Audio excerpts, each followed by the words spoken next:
Elle a plus de tête. Elle a plus de tête. On va aujourd'hui parler de Solo Leveling, comme chaque samedi depuis le début de la saison 2, et aussi le début de la saison 1, donc depuis le début de la série en soi. On en est à l'épisode 10, 11, je ne me souviens plus. Je crois qu'il n'y a que, entre guillemets, 12 épisodes. Et ouais, on est sur un épisode exceptionnel. On ne va pas se mentir. On est sur un épisode qui me fait plaisir. C'est vrai que la semaine dernière, j'avais eu peur que cet épisode-là soit un épisode où on est uniquement dans l'affrontement, dans l'entraînement, et ça s'arrête là parce que j'ai trop été habitué à ce qu'on ait ce genre de choses, notamment du côté de One Punch Man. Sachant que One Punch Man, ça a été annoncé, la saison 3 sortira en octobre. Donc on sera là aussi en octobre pour regarder One Punch Man, pour faire nos différentes petites reviews. Et j'ai hâte de pouvoir vous en parler de manière un petit peu plus conséquente et plus régulière. Mais là, on est sur Solo Leveling. Si vous ne voulez rien savoir, quittez la vidéo dès maintenant parce que vous risqueriez d'être spoilé. Euh... C'est qui lui?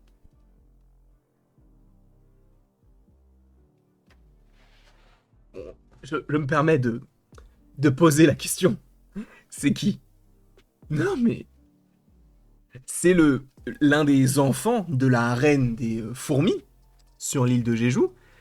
Et je vais essayer de refaire la scène. Ah, je suis blessé. Tu veux que je te soigne? Ok. Mais en échange, tu... Je quoi?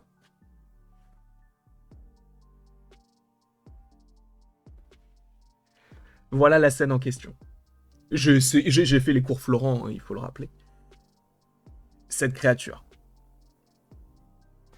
Pourquoi? Est-ce que c'est un personnage qu'on est amené à revoir? Est-ce que c'est...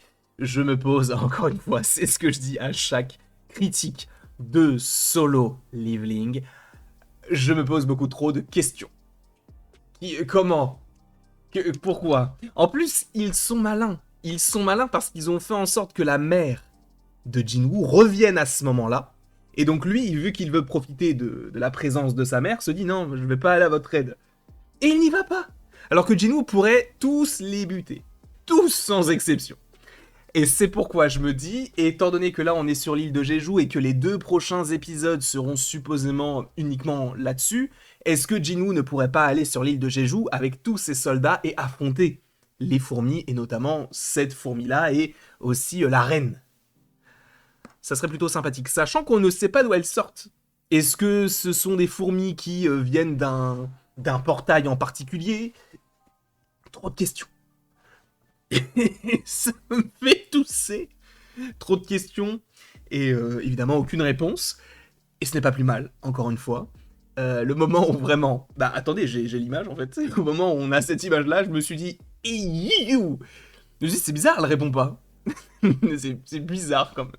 Et évidemment, on a graphiquement cette scène-là qui, bon, bah, te fait comprendre que c'est ce personnage-là, que je ne connais pas.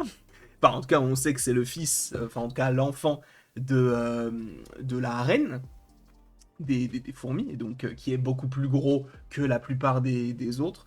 Sachant que le moment où il sort de son œuf et il libère son mana, entre guillemets, je me suis dit, ah ouais.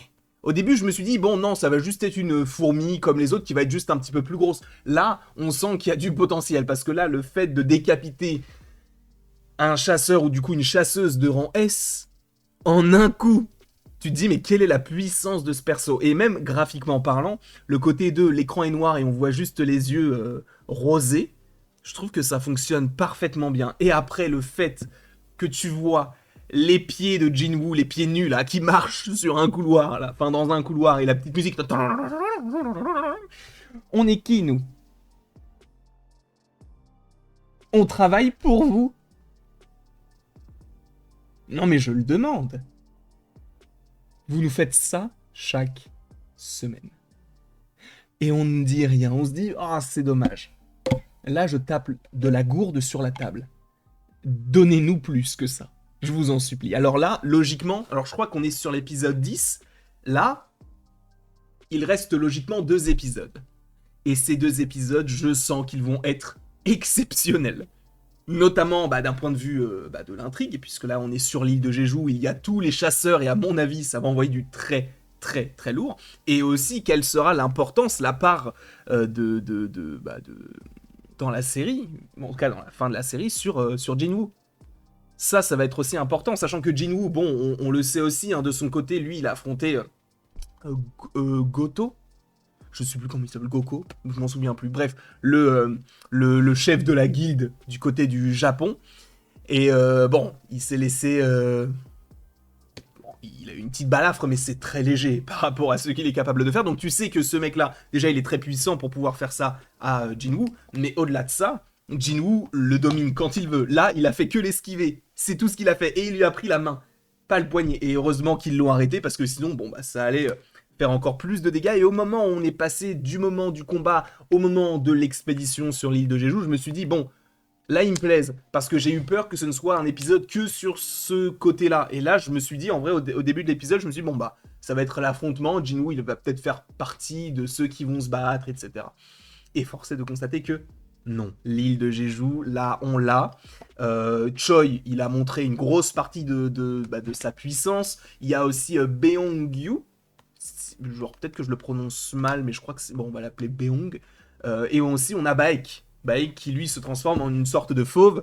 Et bien sûr on a Shaein que j'adore, qui pour le coup aussi se bat dans cette sorte de salle d'entraînement. Mais oui, c'est bien beau de parler des humains, les humains, les humains, mais revenons encore une fois sur ça. Comment est-ce qu'ils vont s'en sortir? Qu'est-ce qu'il se passe véritablement? Trop de questions, encore une fois, trop peu de réponses. Je ne sais pas ce que vous avez pensé de cet épisode-là. Évidemment, n'hésitez pas à me le dire dans les commentaires. N'hésitez pas à aimer, à partager, à vous abonner. Vous faites ce que vous voulez, je m'en moque. Juste, venez, on kiffe Solo Living. Pas besoin de vous abonner, en vrai. Sincèrement, je m'en moque. Mais donnez-moi votre avis sur ce qu'on vient de voir là. Parce que moi, je suis aux anges après tout ceci. Bref, je vais vous laisser passer un agréable samedi soir. J'espère que bon vous avez quand même passé un bon moment en ma compagnie. Et après tout ceci, pardon, excusez-moi, pour ceux qui... Attends, c'est pas possible. Excusez-moi du peu. Pour tous ceux qui ne sont là que pour Solo Leveling, on se retrouve la semaine prochaine, samedi. Et pour tous ceux qui sont là chaque jour, demain, il y aura des vidéos et on attend notamment le trailer de The Last of Us saison 2. Je vous remercie encore une fois et après tout ceci, il ne me reste donc plus qu'à vous dire à la prochaine pour la prochaine. Et encore une fois, merci beaucoup à vous d'avoir été présents. On se retrouve d'ici quelques temps pour de nouvelles vidéos, pour de nouvelles aventures. Et d'ici là, passez une excellente journée.